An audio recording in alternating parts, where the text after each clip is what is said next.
frustrating it is when you're working on a project and you get thirsty, but you've just finished off your favorite beverage. You really don't want to break your concentration to go back into the house and get yourself another one. Well, here's a simple solution. All you need is an assistant in the kitchen, standing by the fridge, and a pretty good length of eaves trough, and a belt sander. Perfect. Now all you do is put your sander back on there, facing the other way, and you can send your empties back in for recycling.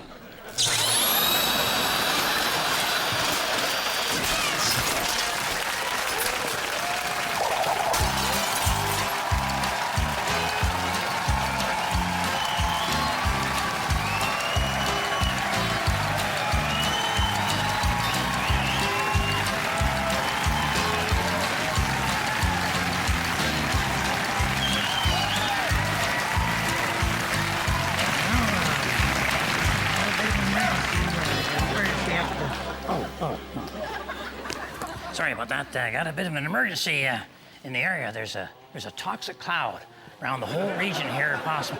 They've identified the source. Stinky Peterson set his mattress on fire. But until she dissipates now, we all gotta stay put with our doors and windows locked. So I've evacuated the whole lodge, and I had to cancel tonight's meeting, of course. And I'm kind of trapped here for a couple of days. Can't go home. Nobody can come here. Nobody to talk to. Nobody to listen to. Cable's all paid up. She's gonna be rough, I'll tell you. I thought I heard someone. Man, what are you doing here, Dalton? Well, the same thing you are. I can't go home. I can't go to work. It's hell. Yeah, but you know what? I was looking forward to having the whole lodge all to myself. Yeah, well, you know, so was I. You screwed that up, didn't you? Well, so did you. All right, we can work this out. Tell you what, you get half the lodge, I get the other half. All right, see that trunk there? You get the part over there on that side, I get the part over here on this side. That trunk's not in the middle. For gosh, grab it then. Come on. Ow. Ow. Hey!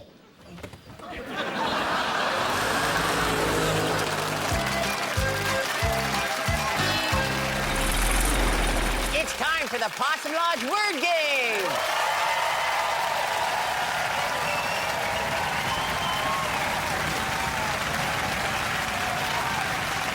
Today, Ranger Gord will be playing for a yo-yo. How ironic is that? Okay, Gord, close your ear, cover your ears there. Okay, Red, you have 30 seconds to get Ranger Gord to say this word. Stool. Stool. And go. Okay, Gord, this is something you sit on, but it's not a chair. A muskrat. No, okay, it's like a chair, okay, but it has 3 legs instead of 4. A really tippy chair. Okay. This is something that a lot of people sit on in bars. Sailors? Okay, so you got a guy, he's in the mafia, okay, and he's been asked to testify against the Godfather. He's a blank pigeon. Yeah, a carrier pigeon. A carrier pigeon? Extinct. No. Okay, Gord, do you know what a specimen is? Yes, I believe a specimen is an Italian astronaut.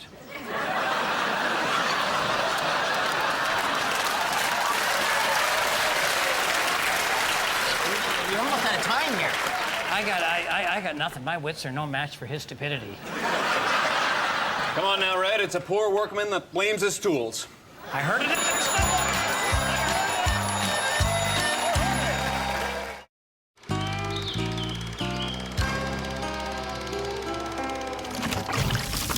Come on, Mike. Dinner's coming. Stop fooling around. I'm not fooling around, Mr. Green.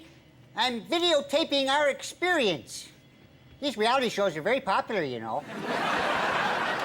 Well, unless Dalton starts running around naked, the first guy I'd vote off the island is the cameraman.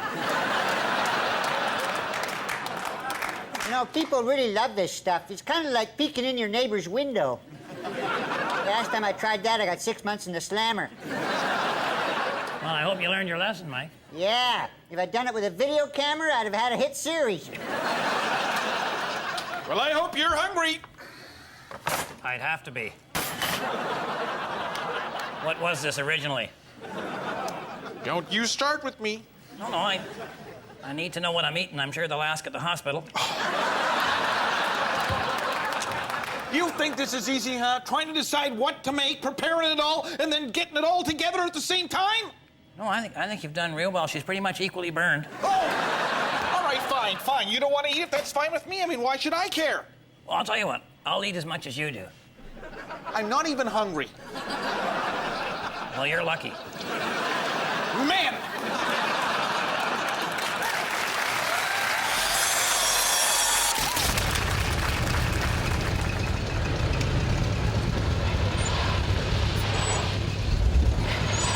You know, a lot of young people ask me about the entrepreneurial spirit.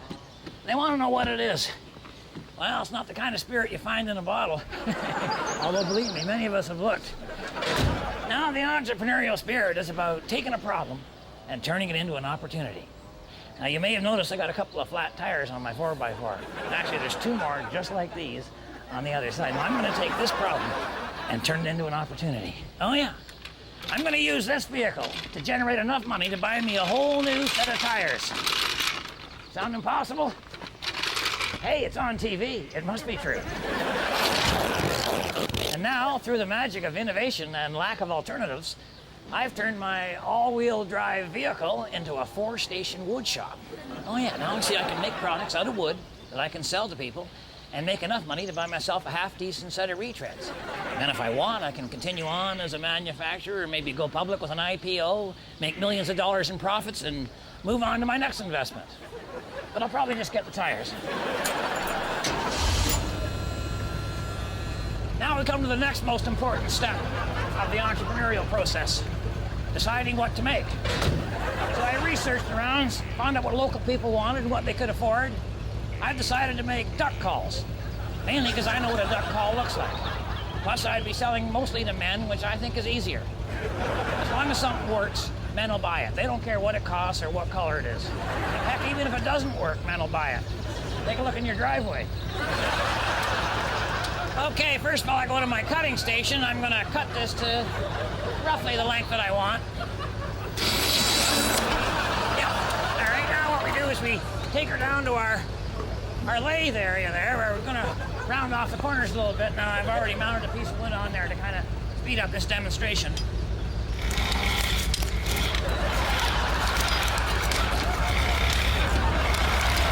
Okay, once I got the lathing done, I got my basic duck call, but you know, just a little too rough for today's discerning customer, so now I gotta go to my sanding station. This is just really a piece of fine-grained sandpaper mounted onto a record album as a backing. Actually, I use Nat King Cole on that. He's extra smooth. And then just do your little sanding. Wow. Perfect. All right, now to turn it into a real duck call, I gotta drill a hole through the darn thing, and for that, I'm gonna use my drilling station here. Just slowly feed it. You know, you might want to use safety goggles on this, or maybe even some cast iron gloves. And it's just that easy. So you entrepreneurs, remember, if the women don't find you handsome, they should at least find you handy. Should also mention that 99% of new businesses fail in their first year.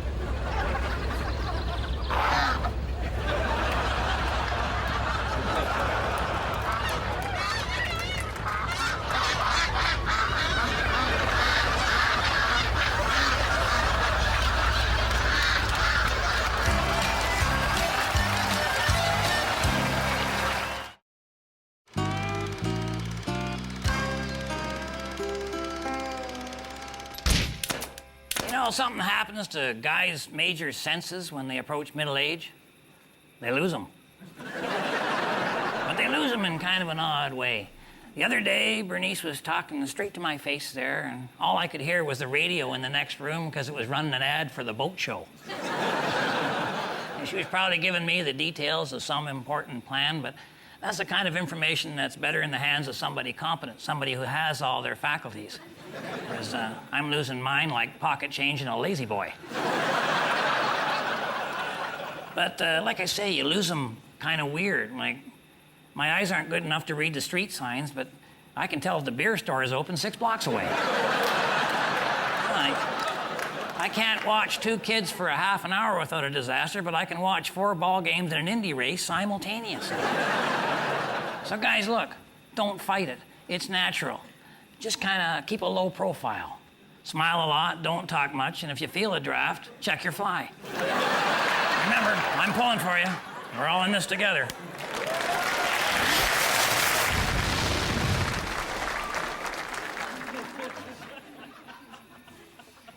And what do you think you're doing?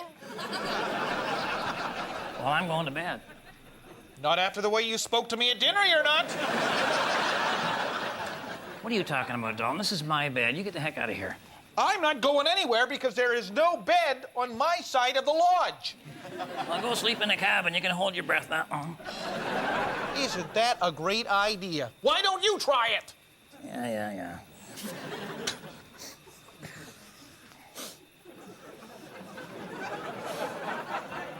Dalton, Yes.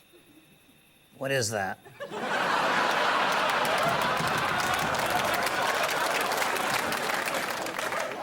What is what?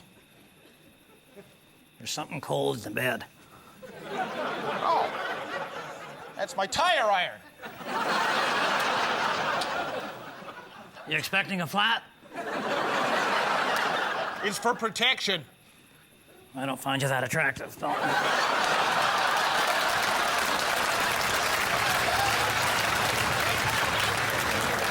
It's protection against burglars and arsonists. Well, there won't be any arson going on here.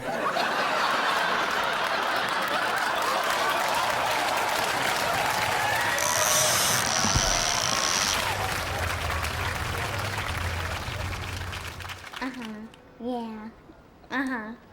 Do you? Girl, you know boys are like that in their first year of college. Yeah, I know. Oh my God, for real? I know. Listen, I gotta get going. Oh, no, nothing important. I'm just at work, okay? Bye. Hi, Mr. Green. Yep. Thank you for coming in. Didn't realize I had a choice, actually. You know, I think it is so cute how you wear your costume to every one of our meetings, but really it's not necessary. Because? Oh, no. These are my clothes. These are my lodge clothes. Right. And, you know, it's just great to wear them in public. It's wacky and a fantastic way to draw attention to yourself. But what we need is for you to draw attention to yourself while you're on television. Okay? The network is looking for a little more shock value. Well, I guess I could do a little more electrical work, huh? Yeah, that doesn't count. Oh. You need a younger demographic. You know, maybe some more swearing, more violence, more... We'll just swearing and violence for now, okay? I've written up some words here that are perfectly fine for you to use during your time slot. I think you should give some of them a try.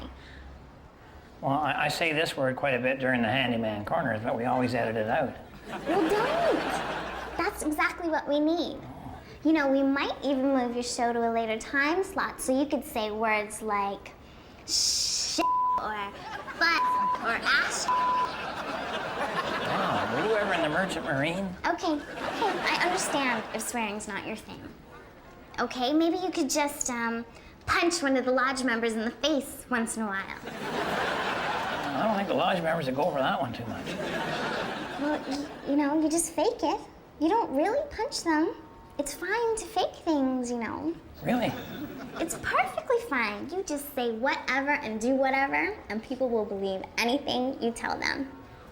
Okay, great. Well, then I'm telling you that we're going to make all these changes for the very next show.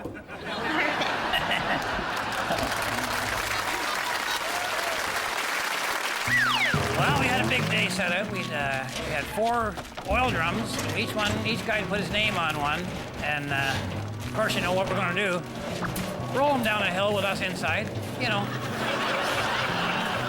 That's what happens when you have socialized medicine. So, but we gotta have a test pilot, somebody to run her first. So Walter seemed like the prime suspect. He'll heal faster, he's younger. So he's in there. We just gotta tap that down, get that on there good and firm. It's gotta be loud. And just give him a little push and get him going. Okay, Walter, bon voyage. Doing fine. Uh-oh.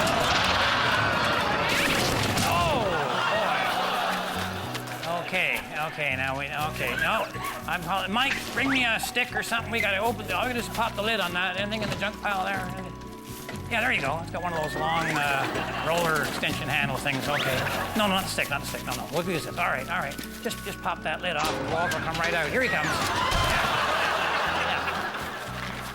All right, he's good. And Walter had noticed that he couldn't see where he was going, so he said, we cut a window in her, and then you could kind of, by leaning, you could steer it and everything, so sounded good. So I got the torch, and I'm cutting a little window. Better get out of there, Walter.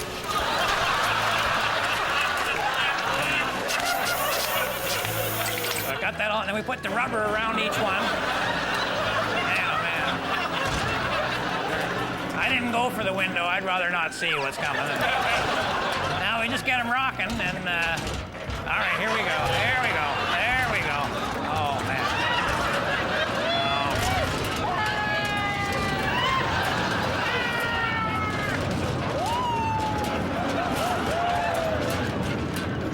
Oh boy. There's Mike. Okay, he's good. And there's Winston, I think. Mike Winston's coming in. There we go. And here comes Walter. Oh. And here's our tribute to the Aboriginal peoples.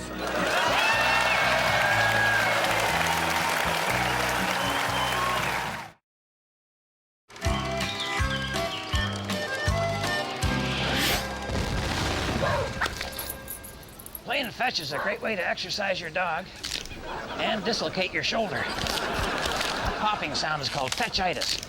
Wouldn't it be great if there was a better way? Well, there is. All you need is a bucket seat, a soup ladle, and a little bit of the handyman's secret weapon. I think you'll find this a little bit easier.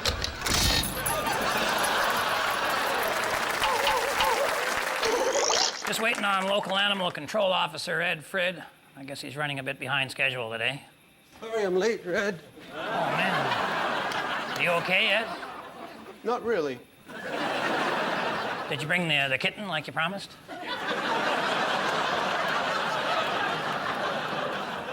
Had a little trouble with the kitten. Yeah, but you said you were going to bring... Things got a little out of hand, okay? Are you telling me a kitten did all this? Oh, no. There were two of them. One distracted me, the other jumped me from behind, got my ear. Oh. It's been a pretty rough week. You've been to the hospital a few times, have you, Ed? Well, they gave me my own parking spot, yeah. Monday morning? Yeah. Mountain lion. Oh, boy. Or might have been a snake bite. It's a little blurry. That usually means snake bite. Right, yeah. Okay, probably. Then Tuesday afternoon, I banged my knee on Stinky Peterson's porch. Yeah. He's got a bunch of skunks under there, and they're creating quite a problem. Yeah. Probably the smell is bothering them. No kidding. Yeah. But the hole was too small for me to get a trap under there, so I tried to lure them out and into the woods by smearing bacon fat all over my body. That's when the bear got me. Oh. He mauled you, Ed? No, but he gave me a pretty good licking. You know, I got things to do, Ed. I'm sorry. I can't. You know. No, wait, Red, wait. I need you to do me a favor here. What? Take a look at this. I sat on a porcupine. Yeah, I can see that, Ed. Well, how do you think it looks? I don't really have a reference point here. You have a before picture or anything? You see, I'm worried about infection, eh? I'm worried about people who just tuned in. Oh.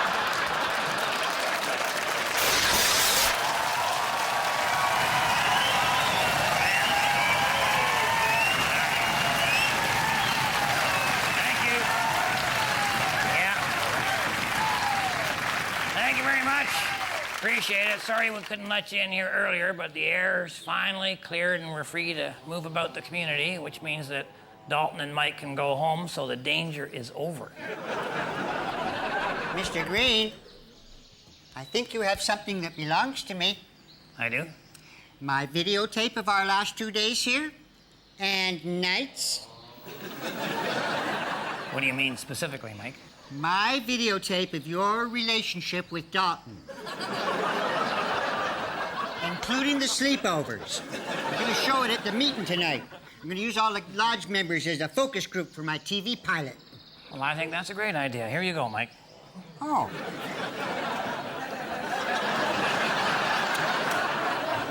What's this on the side here? Well, that's a magnet. That's a horseshoe magnet for good luck. You know, I put that on the side for you. Oh, gee, thank you. Yeah, it's always good to have something on the side, Mike. Oh, it's meeting time. Yeah, okay, you go ahead. I'll be right down. Okay. So if my wife is watching, I'll be coming straight home after the meeting, and this last couple of days has been a real learning experience for me. The main thing being that after 34 years of marriage, I'd rather be with you on your worst day than anybody else on their best day. And around here, the difference between those two is extremely marginal. And to the rest of you, thanks for watching. On behalf of myself and the whole gang up here at Possum Lodge, keep your stick on the ice.